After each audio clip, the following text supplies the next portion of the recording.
Sa paggamit nito ay maaari po na unahin ninyo ang pagtawag ng kapangyarihan.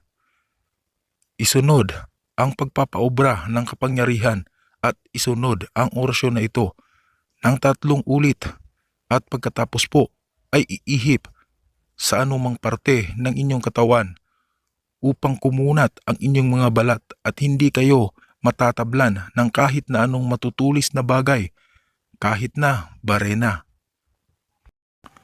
Maaari din po na iihip ito sa isang basong tubig at saka inumin.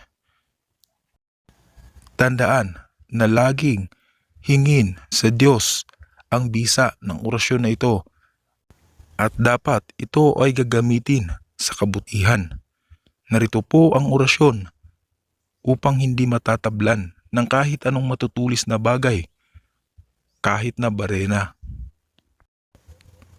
Hatchet, adios, adiridit, Dios, irit, mundaris, iris, bugais. Yan po ang orasyon na inyong babanggitin. Makapangyarihan po ang orasyon na ito. Kaya, lagi po itong ingatan. Hanggang dito na lamang po ang aking video. Marami pong salamat sa inyong panonood at pakikinig.